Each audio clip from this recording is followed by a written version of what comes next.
If you've been watching my videos where I offer fixes on movies I think could have been better, you've probably been waiting for this one. Batman and Robin is often considered to be the worst superhero movie of all time. I don't agree with that consensus. I think it's pretty hilarious. It gets 2 genuine laughs out of me, and the rest of the movie is one big ball of cheese that is a lot of fun to laugh at. I would much rather watch Batman and Robin than Fan Four Stick, Ang Lee's Hulk, Elektra, Catwoman, Neil Marshall's Doomsday, The Last Airbender, or about half the movies in the DCEU. But just because I have a good time watching this movie doesn't mean that it's good. So just like I've done with a whole bunch of other movies before, here's me trying to think of ways this movie could have not been awful. As always, the rule is my fix for this movie follows up the events of the fixes for the previous 3 movies in this franchise, which I already did videos on.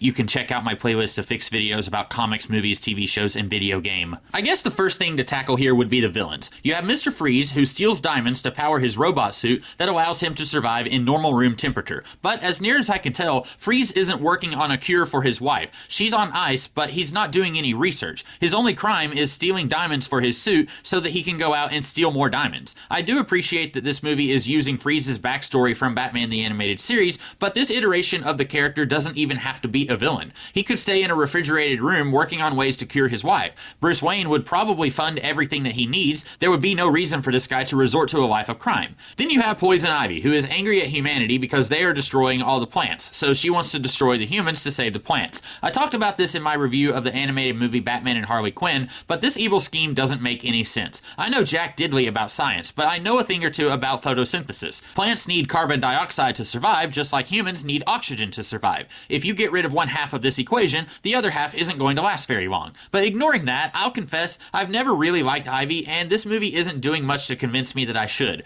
But wait, why is Ivy working with Freeze? Why is Freeze working with Ivy? I get it, superhero movies with multiple villains have a tendency to have the villains team up for no good reason. See Batman Returns in this very series. But not only do these two not have a very good reason to team up, their motivations are completely incompatible with each other. Steal diamonds so that you can go out in public and steal more diamonds. Kill all the humans. Nope, there is no Venn diagram here where these two could have any reason to work together. Oh, and there's a guy that Ivy calls Bane. Mr. Freeze freezes Gotham for reasons, I guess, which, if these two plan to use this process on a global scale, wouldn't that also be bad for the plants? Yeah, I'm afraid this movie really does deserve a lot of the hate that it gets. But even if these characters had better motivations that made sense and worked well with each other, these characters don't fit in this world that we've seen so far. Joker, non-powered villain. Penguin, non-powered villain. Two-Face, non-powered villain. Mr. Freeze shoots a freeze ray that can cold up the entire city. Poison Ivy can magically grow plants at an accelerated rate and has some pheromone powers as well. Bane has super strength and can punch through walls without even screaming, "Oh yeah."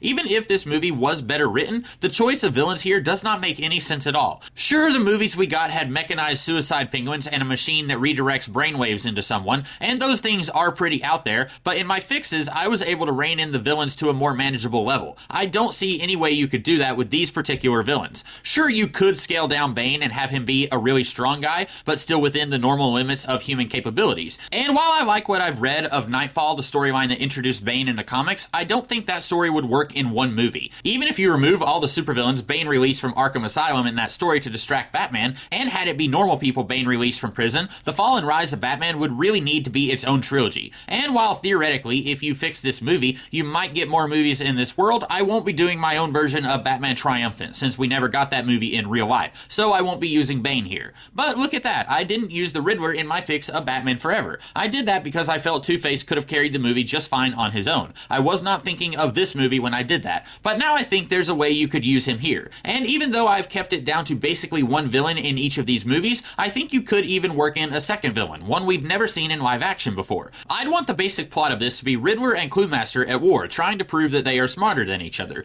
Oh, that's a pretty good riddle, but Batman was able to figure out where the bomb was, but he won't solve my riddle so easily. This would require getting the smartest person in Hollywood you can find to write these scenes, because riddles where the answer is a clock or a sparrow with a machine gun are not going to cut it if you're going for a seriously, actually intelligent take on these characters. I guess I'm okay, like maybe a 3 out of 10 at solving some riddles, but I could not write one to save my life, especially one that gives the world's greatest detective a run for his money. So just use your imagination for those scenes. So that's our villains, but we also had the introduction of Batgirl in this movie, and I did not like how this movie handled that. Alicia Silverstone was great, I didn't have a problem with her, but it was her material that I did not like. I assume the movie made her Alfred's niece instead of Commissioner Gordon's daughter because they thought it would be too difficult for her to be interacting with the other heroes if she's not living in Wayne Manor with them. And to be honest, Barbara's turn from civilian to superhero is one I would want to see get its own movie in an MCU-style universe where Batman has already been established, and you could let him and her meet later on in another movie while still taking advantage of the world that's been set up in his movies. And if I was doing that, I would probably do a cross between Batgirl Year One and the Batman Confidential storyline The Cat and the Bat,